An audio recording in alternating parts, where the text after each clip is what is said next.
திமுக மேற்கு மண்டல மகளிர் அணி மாநாட்டிற்கு வருகை தரும் அனைவரையும் அன்புடன் வரவேற்கும் வி செந்தில் பாலாஜி, கரூர் மாவட்ட கழக செயலாளர். No compromise. உங்க சைடுலயும் எங்க சைடுலயும். GT Holidays, South India's #1 travel brand. Merry Christmas and Happy New Year from the Chennai Silks. Let the celebrations begin.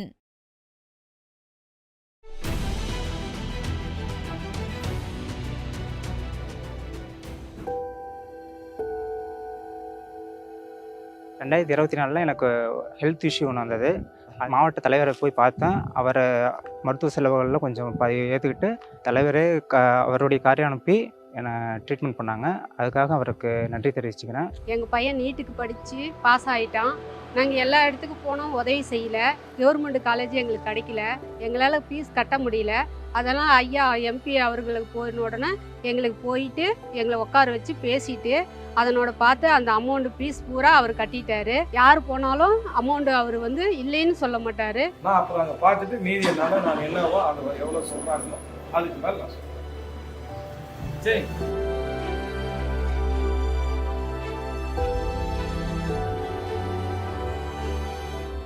IBC Tamil நேயர்களுக்கு வணக்கம். நாம் இப்போ எங்கே இருக்குன்னு பார்த்தீங்கன்னா முட்டைகளின் நகரம், லாரி கட்டுமான தொழிலின் நகரம் என்று அழைக்கக்கூடிய நாமக்கல் மாவட்டத்தில் இருக்கும். இன்றைக்கி டேவித் நிகழ்ச்சியில் மாநிலங்களவை உறுப்பினரும் நாமக்கல் கிழக்கு மாவட்ட திமுக செயலருமான கேஆர் ராஜேஷ்குமார் கூட இன்றைக்கி ஒரு நாள் முழுக்க பயணிக்க போகிறோம். திமுக 2021 ஆட்சி பொறுப்பேற்றதுக்கு பிறகு இந்த 4.5 ஆண்டுகளில் என்ன மாதிரியான திட்டங்களை செயல்படுத்தியிருக்காங்க, அது மட்டும் இல்லாமல் எதிர்க்கட்சிகள் தொடர்ச்சியாக திமுக அரசு மீது வைக்கக்கூடிய குற்றச்சாட்டுகள், புதிதாக வந்திருக்கக்கூடிய கட்சி ஏற்படுத்தக்கூடிய பாதிப்புகள், ஸோ போன்ற பல்வேறு விஷயங்களை இன்றைக்கி நம்ம எம்பி கூட பயணித்து அவர்கிட்ட கேட்டு தெரிஞ்சுக்க போகிறோம். வாங்க போகலாம். வணக்கம் சார். வணக்கம். முதல்ல ரொம்ப நன்றி எங்களுக்காக நேரம் கொடுத்தது. நாங்கள் காலைல 9 மணிக்கு வந்தோம். வந்துட்டு டேவித் எம்பி இன்றைக்கி நம்ம எம்பி கூட ட்ராவல் பண்ணலாம், சரி பேசிக்கிட்டே போகலான்னா உங்கள் டைம் ஸ்கெடியூல் இருக்குல்ல சார், அதை பார்த்தோன்னே எனக்கு ஷாக் ஆகிடுச்சு. பொதுவாக ராஜ்யசபா எம்பினா இந்த அளவுக்கு வேலைலாம் இருக்காது.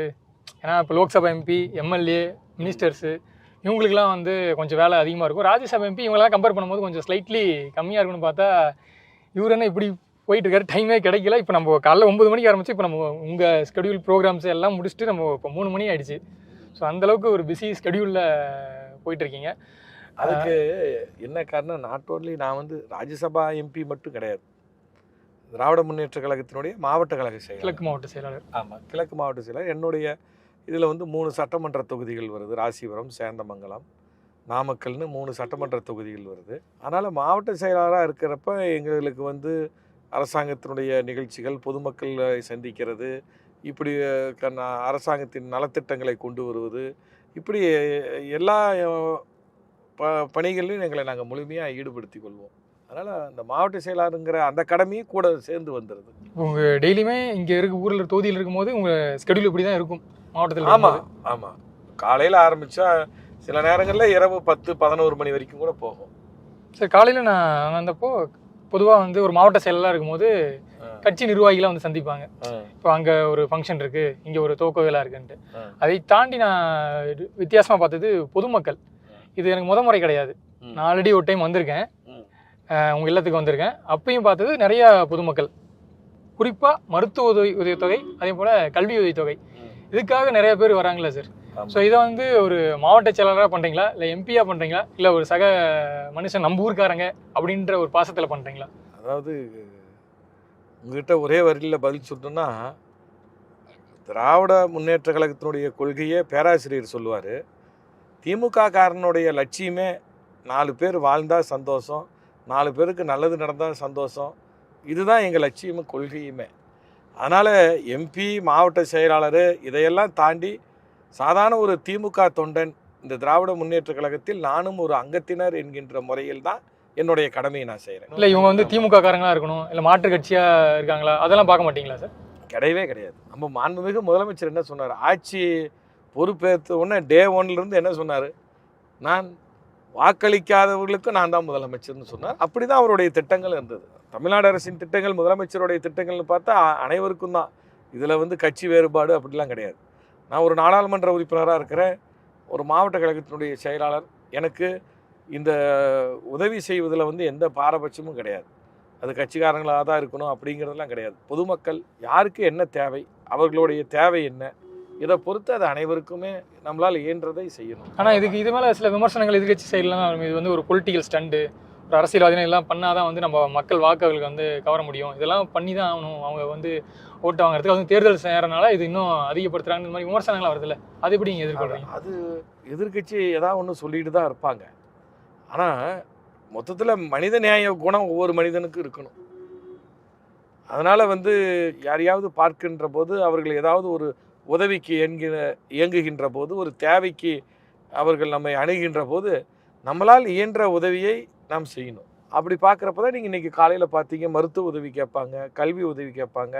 நம்மளால் இயன்றதை முடிந்ததை அவர்களுக்கு நம்ம கட்டாயம் செய்யணும். கட்சிக்காரங்க யாராச்சும் இறந்துட்டாங்கன்னா கலைஞர் குடும்ப நல நிதி அப்படின்றது வந்து இங்கே நாமக்கல் மாவட்டத்தில் மட்டும்தான் நீங்கள் அதை உருவாக்கி செஞ்சுட்டு வரீங்கன்ட்டும் கேள்விப்படுறேன். இப்போ இறந்தவங்க குடும்பங்களுக்கு ஒரு உதவி ஒரு ஆறுதல் தொகையாக ஒரு தொகை கொடுக்குறீங்க. அதை தாண்டி திருமணங்களில் போய் கலந்துக்கும் போது தங்க நாணயம் கொடுக்குற வழக்கம், இதெல்லாம் எப்படி சார் யோசிச்சிங்க? எனக்கு வந்து தலைவர் அவர்கள் வந்து 2019ஆம் ஆண்டு எனக்கு மாவட்ட கழகத்தினுடைய பொறுப்பாளராக வாய்ப்பு கொடுத்தார். ஏறத்தாழ 6 ஆண்டு காலம் முடிஞ்சிடுச்சு. நான் மாவட்ட செயலாளராக இருக்கிறேன். அப்போ நான் மாவட்ட செயலாளராக பொறுப்பேற்ற பிறகு எனக்கு வந்து நாம் வந்து இந்த இயக்கத்தில் அடிமட்டத்தில் இருக்கக்கூடிய தொண்டர்கள், அது அடிக்கடி கழகத் தலைவர் தளபதி அவர்கள் சொல்லுவார்கள், அறிவாலயத்தையே பார்க்காதவர்கள், என்னை வந்து சந்திக்காத தொண்டர்கள் எத்தனையோ லட்சம் பேர் இருக்கிறாங்க. அவங்கள போய் நீங்கள் பார்த்து அவங்களுக்கு தேவையான உதவியை செய்யக்கூடியது ஒவ்வொரு மாவட்ட செயலாளர், சட்டமன்ற உறுப்பினர், எம்பி உங்களுடைய கடமைன்னு அடிக்கடி எங்கள் தலைவர் வந்து அதை சுட்டி காட்டிக்கிட்டே இருப்பார். தலைவர் வந்து அது வந்து எனக்கு அதுதான் என் மனசில் பதிஞ்சுது. அதனால் நான் மாவட்ட கழக செயலாளராக பொறுப்பேற்றவுடன் திராவிட முன்னேற்ற கழகத்தினுடைய அடிப்படை உறுப்பினர் அட்டை இருந்தால் மட்டும் போதும். அவர்கள் குடும்பத்தில் அவர்கள் மறைய நேரிட்டால் அந்த குடும்பத்திற்கு தலைவர் கலைஞர் அவர்களது பெயரில் தலைவர் கலைஞர் குடும்ப நல நிதி என்று ஒரு 10,000 ரூபாய் அளவுக்கு அந்த நிதியை வழங்கி வருகிறோம். சென்ற ஆண்டு மட்டும் 1025 பேர்த்துக்கு கொடுத்தோம். இப்போ இந்த ஆண்டும் கிட்டத்தட்ட 1100க்கு மேலே விண்ணப்பங்கள் வந்திருக்கு. 1100க்கு மேலே ஒன்றிய நகரம் பேரூர் வாரியாக அதை கொடுத்துக்கிட்டு வரோம். ஏறத்தாழ அனைத்து பகுதிக்கும் இந்த ஆண்டு கொடுத்தாச்சு. இது வரைக்குமே 900 பேர்த்துக்கு கொடுத்துருக்குறோம்.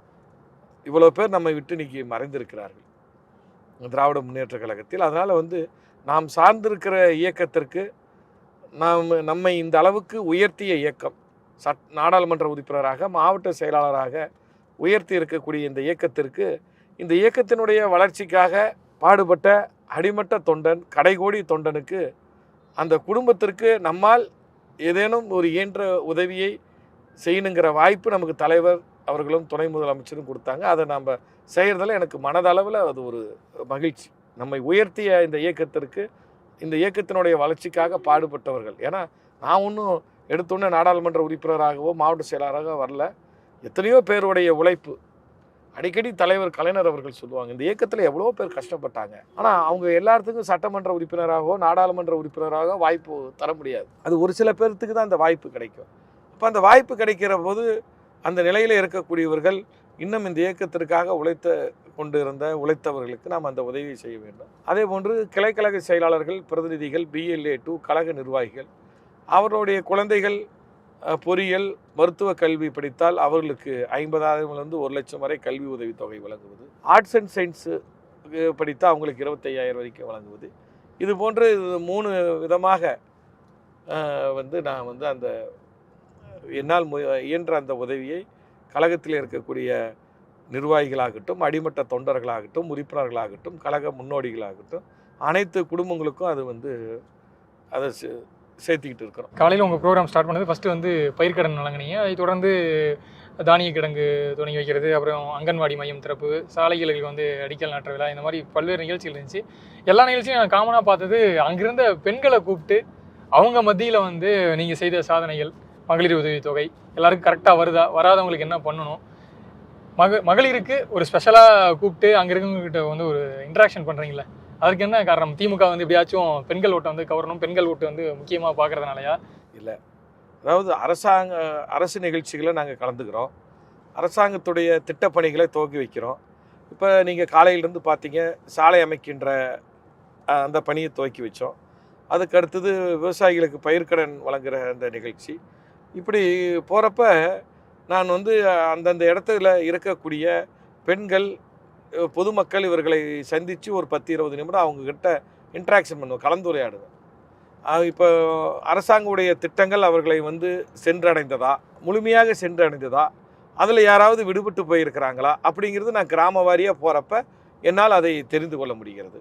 அப்பொழுது யாருக்காவது அரசு திட்டங்கள், இப்போ மகளிர் உரிமை தொகை இருக்குது, புதுமை பெண் திட்டம் இருக்குது, ஏராளமான அரசு திட்டங்கள் முறையாக சென்று அடைந்திருக்கா, அதில் விடுபட்டு போயிருந்தால் அதை நான் தெரிந்து கொண்டு அதிகாரிகளிடத்தில் சொல்லி அவர்களுக்கு அதை கிடைக்க செய்யலாம். அதுவும் நீங்கள் பார்த்துருப்பீங்க. அதனால் எங்கே போனாலும் முதல்ல பொதுமக்கள்கிட்ட ஒரு இன்ட்ராக்ஷனுங்கிறது 10-20 நிமிடங்கள் நான் வைத்துக் கொள்வது. ஸ்பாட்டில் நீங்கள் ஒரு சப்போஸ் ஒருத்தங்க வரல அப்படின்னு சொல்லிட்டு நீங்கள் அதிகாரிகள் கூப்பிட்டு சொன்னீங்கன்னா அதை ஃபாலோ பண்ணி இறுதி வரைக்கும் வாங்கி கொடுத்துருவோம். அதே மாதிரி அதாவது திட்டங்கள் விடுபட்டு போயிருந்தாலும் சில மக்களுக்கு வராத போயிருந்தாலும் எடுத்து நாம் சொல்வதற்கு, அவர்களுக்கு பெற்று தருவதற்கு இது ஒரு வாய்ப்பாக அமைகிறது.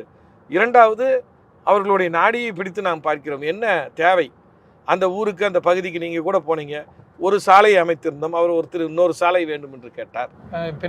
என்ன புகாராக இருந்தாலும் நேரடியாக வந்து நேரடியாக ஆமாம், நாம் மக்களோடு இருக்கணும். அதுதான் தலைவர் முதலமைச்சர் சொன்னார், மக்களை சந்தியுங்கள், மக்கள்கிட்ட பேசுங்க. நம்ம மக்கள்கிட்ட பேசுகிறப்ப தான் ஆட்சி பற்றி மக்களுடைய என்னங்கிறது தெரிஞ்சுக்கலாம், அவர்களுடைய தேவை என்ன என்பதையும் நாங்கள் தெரிந்து கொண்டு செய்ய முடியும். எதிர்க்கட்சிகள் எடப்பாடி பழனிசாமி ஆகட்டும், தவிக தலைவர் விஜய் ஆகட்டும், பாஜகவை சேர்ந்தவர்களாகட்டும், ராசிபுரம், உங்கள் மாவட்டத்தில் இருக்கக்கூடிய ராசிபுரம் பகுதியை பற்றி சொல்லும் போது இங்கே குடிநீர் பிரச்சனை இருக்குது, திமுக ஆட்சிக்கு வந்த பிறகு அது என்ன தீர்க்கப்படலைன்ற ஒரு புகாரை தெரிவிக்கிறாங்க. அதை தாண்டி புதிய பேருந்து நிலையம், அங்கே பேருந்து நிலையம் இருக்குது, அதை வந்து அவங்க தேவையே எல்லாமே இடமாற்றம் செய்கிறாங்க, இது போன்ற விமர்சனங்களையும் இப்போ குற்றச்சாட்டுகளையும் வைக்கிறாங்களே, அதுக்கு என்ன பதில் சார்?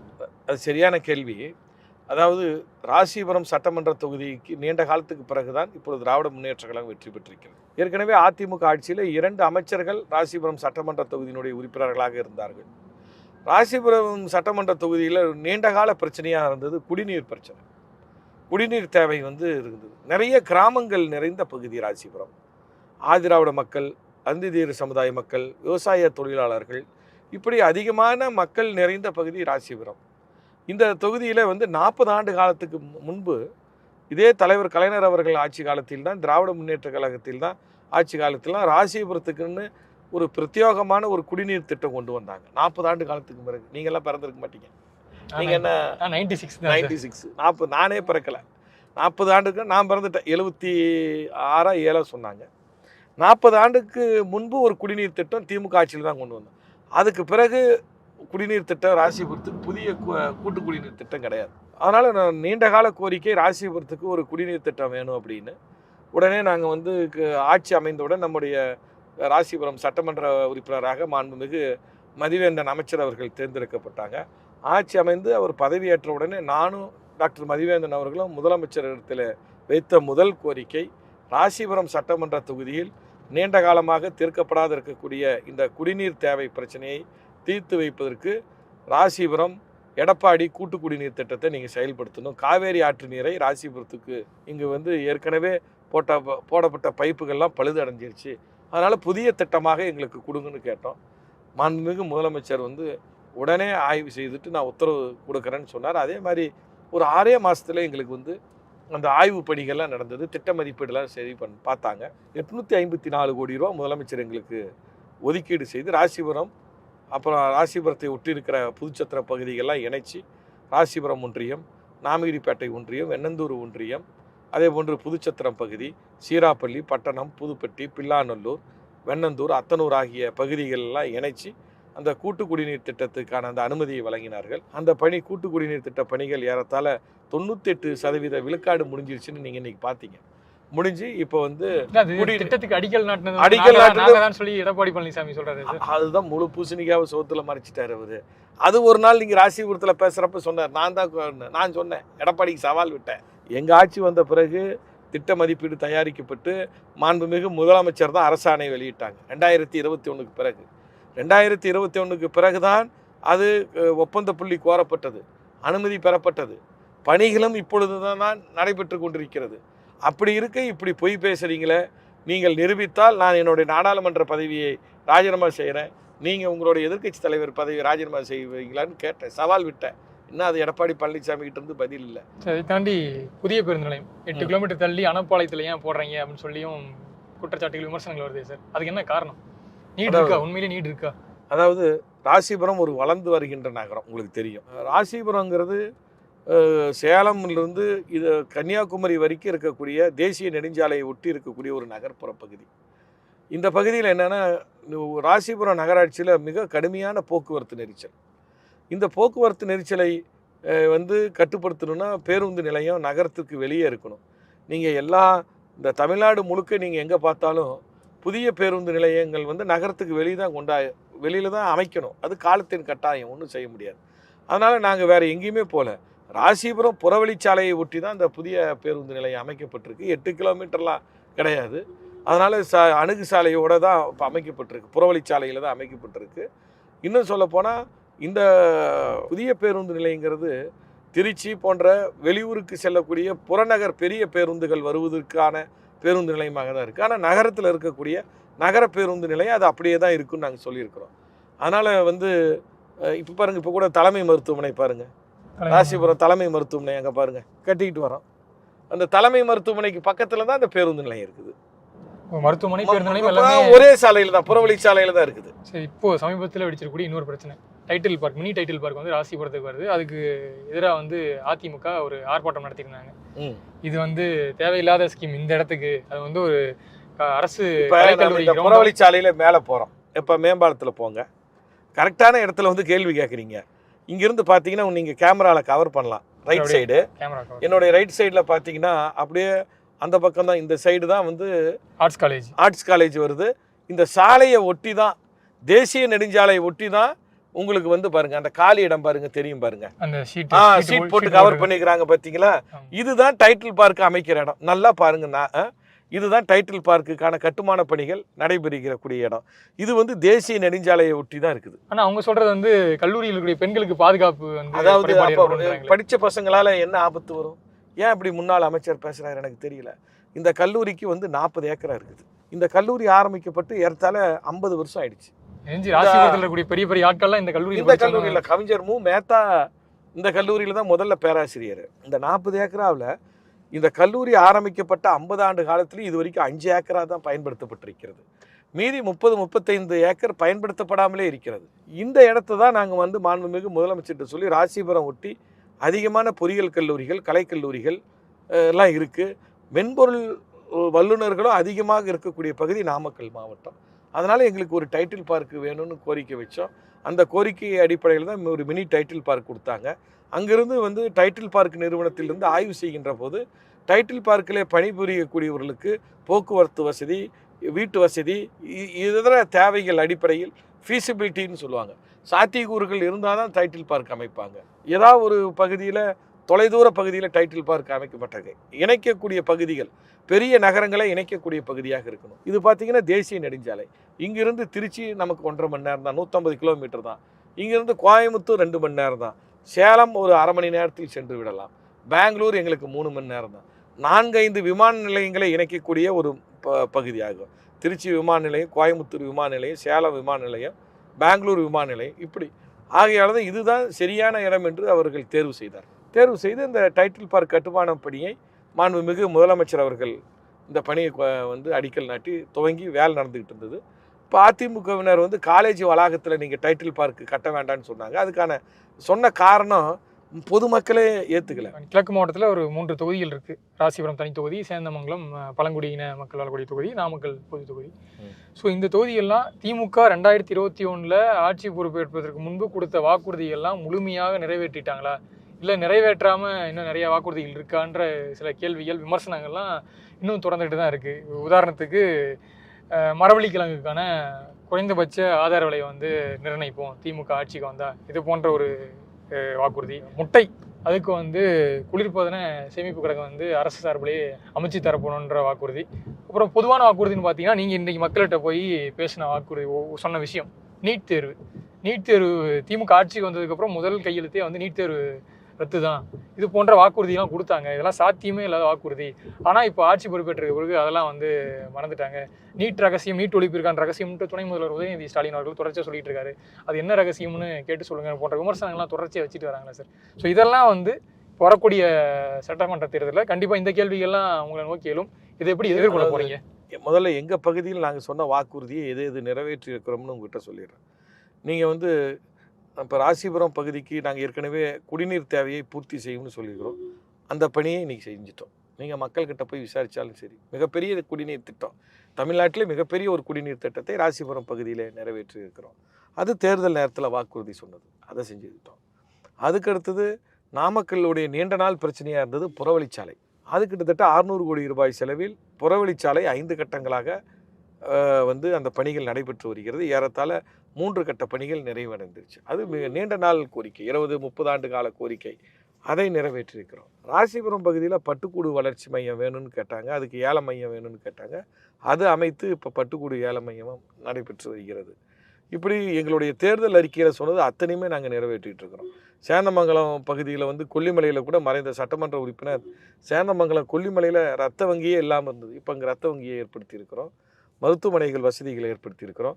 ராசிபுரத்து அருகே உள்ள போதமலை வந்து இந்த நாடு சுதந்திரம் அடைந்த பிறகு சாலைகள் போடப்படாமல் இருந்தது. 140 கோடி ரூபாயில் உச்ச நீதிமன்றத்தினுடைய அனுமதி பெற்று சாலைகள் அமைச்சு விட்டு வரோம். இதெல்லாம் நீங்கள் கேட்காததை நான் சொல்கிறேன். இப்போ நீங்கள் கேட்டதுக்கு ஒவ்வொன்றா வரேன். மரவள்ளி கிழங்குக்கு குறைந்தபட்ச ஆதார விலைன்னு, அது வந்து குறைஞ்சபட்ச ஆதார விலையை காட்டிலும் கூடுதல் விலையை, அதாவது அதில் என்னென்னா ஒவ்வொரு ஆண்டும் மரவள்ளி கிழங்கு கொள்முதல் செய்கின்ற போது மாவட்ட ஆட்சித்தலைவர் தலைமையில் மரவள்ளி கிழங்கு விவசாயிகள் மற்றும் அந்த சேக்கோ ஃபேக்ட்ரி, மரவள்ளி கிழங்கை கொள்முதல் செய்யக்கூடிய சேக்கோ ஆலை உரிமையாளர்கள், அப்புறம் விவசாயிகள், கலெக்டர், இப்படி முத்தரப்பு பேச்சுவார்த்தை நடத்தி அதன் மூலமாக தான் இப்போ நாம் வந்து மரவள்ளி கிழங்கு அந்த கொள்முதல் விலையை நிர்ணயித்து ஆண்டுதோறும் அதை செய்துக்கிட்டு வரோம். இப்போ கூட திராவிட முன்னேற்ற கழக ஆட்சி வந்த பிறகு தான் சேக்கோ ஆலைகளில் சில கலப்படங்கள்லாம் நடந்தது முன்னைய அதிமுக ஆட்சி காலத்தில். இப்போ அதையெல்லாம் நாங்கள் தடுத்து முழுக்க விவசாயிகிட்டிருந்து மரவள்ளி கிழங்கு மூலமாக தான் ஸ்டார்ச் உற்பத்தி செய்யப்படுங்கிற அந்த நிலையை நாங்கள் கொண்டு வந்து அது சட்டத்தின் பிடியில் அதை தவறு செய்தவர்களெல்லாம் இன்றைக்கி தடுத்து நிறுத்தியிருக்கிறோம். முதல்ல இந்த நாமக்கல் என்று சொன்னால் உங்களுக்கு டக்குன்னு ஞாபகம் வருது கோழிமுட்டு தான் வரும். இந்த நாமக்கல் வந்து காவேரி ஆறு எங்கள் ஊர் வழியாக தான் போகுது. ஆனாலும் இங்கே வந்து ஆற்று பாசன பகுதிங்கிறது ரொம்ப குறைவு. அதனால் விவசாயிகள் கடந்த 40-50 வருடங்களுக்கு பிறகு வேறு ஒரு தொழிலுக்கு மாற வேண்டிய ஒரு கட்டாயம் ஏற்பட்ட போது விவசாயத்தை சார்ந்த கோழி வளர்ப்பிலே ஈடுபட்டார்கள். நாமக்கோடி தட்பவெப்ப சூழ்நிலை அதுக்கு ஏற்ற மாதிரி இருக்கிற கோழி வளர்ப்பிலே ஈடுபட்டார்கள். அந்த சூழ்நிலையில் தான் திராவிட முன்னேற்ற கழக ஆட்சி வந்தப்போ 1989ஆம் ஆண்டு முத்தமிழறிஞர் தலைவர் கலைஞர் அவர்கள் சத்துணவில் முட்டையை ஒரு உணவாக சேர்த்தி இந்த கோழிப்பண்ணை தொழிலுக்கு முதல்ல வித்திட்டவர் அவர் தான். கோழிப்பண்ணையாளர்களுக்கு இலவச மின்சாரம் வழங்கியதும் அவர் தான். கோழிப்பண்ணையாளர்களுக்கு அந்த உற்பத்தி அதிகமாக இருக்கிற காலகட்டத்தில் குளிர்பதன கிடங்கு அமைக்க வேண்டும். அதுக்காக நாம் அப்பொழுது அரசாங்கத்தின் சார்பாக அந்த தொழில் முனைவோருக்கு அந்த மானியங்களும் வங்கி கடன்களும் தொடர்ந்து வழங்கி வருகிறோம். ஆகையால் தொடர்ந்து அந்த பணியை செய்து வருகிறோம்.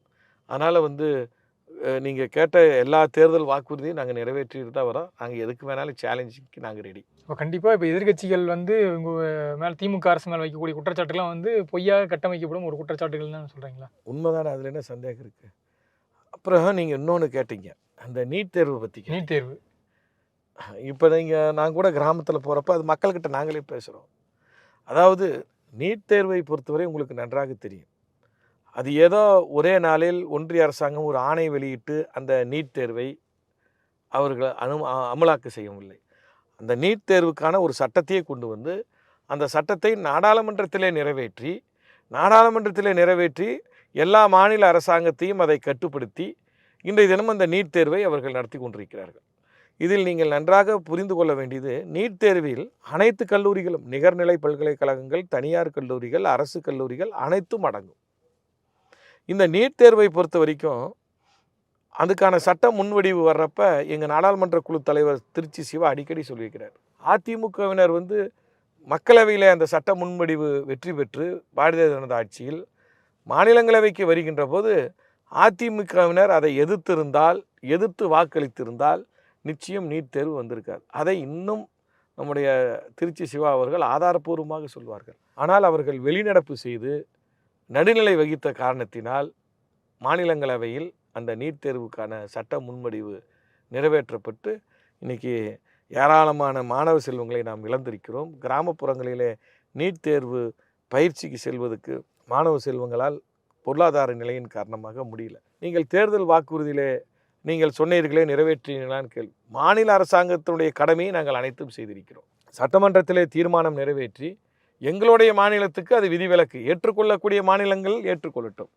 ஆனால் எங்களுடைய மாநிலத்திற்கு விதிவிலக்கு வேண்டும் என்பது சட்டமன்றத்திலே தீர்மானம் நிறைவேற்றி அது கவர்னர் மூலமாக ஜனாதிபதிக்கு அனுப்பப்பட்டு அங்கே நிலுவையில் இருக்கிறது. எங்களுடைய கடமையிலிருந்து நாங்கள் தவறவே இல்லை. நான் முதல்வன் திட்டம் அரசாங்கமே நீட் தேர்வு பயிற்சி முன்னின்று நடத்தி நாம் நீட் தேர்வில் எப்பொழுது வெற்றி கிடைக்குமோ வெற்றி கிடைக்கட்டும். திமுக ஈடுபட்ட அனைத்து போராட்டங்களிலும் வெற்றி அடைந்திருக்கிறது. எப்பொழுது வேணாலும் வெற்றி கிடைக்கட்டும், அது ஒரு பக்கம். ஆனால் அதுவரை எந்த சூழ்நிலையிலும் அரசு பள்ளியிலே படிக்கக்கூடிய மாணவர்கள், கிராமப்புற பள்ளியிலே படிக்கக்கூடிய மாணவர்கள் இந்த நீட் தேர்வால் தங்களுடைய மருத்துவ கனவு பாழாகக்கூடாது என்று சிறப்பு பிரத்யோக பயிற்சி நான் முதல்வன் திட்டம் பள்ளிக்கல்வித்துறையின் மூலமாக இன்றைய தினம் பல்வேறு பயிற்சிகள் அளிக்கப்பட்டு மாடல் ஸ்கூல் மூலமாக ஒவ்வொரு மாவட்டத்திற்கும் ஒவ்வொரு மாடல் ஸ்கூல் ஏற்படுத்தி அதிலே அனைத்து மாணவர்களையும் நன்றாக படிக்கிற மாணவர்கள் யார் யாருக்கு நீட் தேர்வுக்கு செல்ல வேண்டும், மருத்துவம் படிக்க வேண்டும் என்கின்ற எண்ணத்தில் இருக்கிறார்களோ அவர்களுக்கு பிரத்யோக பயிற்சி அளிக்கப்பட்டு அவர்கள் இன்றைக்கு உயர்கல்வி நிறுவனங்களுக்கு சென்று கொண்டிருக்கிறார்கள். இது நாடறியும். கண்டிப்பாக சார். இந்த நீங்கள் சொன்ன இவ்வளோ விஷயங்கள் 2026 தேர்தலில் எந்த அளவுக்கு பிரதிபலிக்குது, எந்த அளவுக்கு வந்து திமுக ஆட்சி மீண்டும் வரதுக்கு உதவுன்றதை கண்டிப்பாக பொறுத்திருந்து பார்க்கலாம். காலையில் 9 மணிக்கு தொடங்கிய பயணம், நீங்கள் இன்னும் சாப்பாடு கூட சாப்பிடாம கிட்டத்தட்ட மணி 4 போகுது. நம்ம வீட்டுக்கு இன்னும் நேர்காணல் கொடுத்துட்ருக்கீங்க. கண்டிப்பாக சார் நீங்கள் ஓய்விடுங்க. இன்னும் தொடர்ச்சியாக உங்கள்கிட்ட நிறைய அரசியல் சார்ந்த கேள்விகள் 2026 சட்டசபை தேர்தல் தொடர்பான கேள்விகள் நிறைய வச்சுருக்கோம். கண்டிப்பாக இவ்வளோ நேரம் ஒதுக்கி நிறைய தகவலை பகிர்ந்ததுக்கு ரொம்ப நேரத்துக்கு ரொம்ப நன்றி சார். நன்றி. திமுக மேற்கு மண்டல மகளிர் அணி மாநாட்டிற்கு வருகை தரும் அனைவரையும் அன்புடன் வரவேற்கும் வி செந்தில் பாலாஜி, கரூர் மாவட்ட கழக செயலாளர். No compromise. உங்க சைடுலயும் எங்க சைடுலயும். GT Holidays, South India's #1 travel brand. Merry Christmas and Happy New Year from the Chennai Silks. Let the celebrations begin.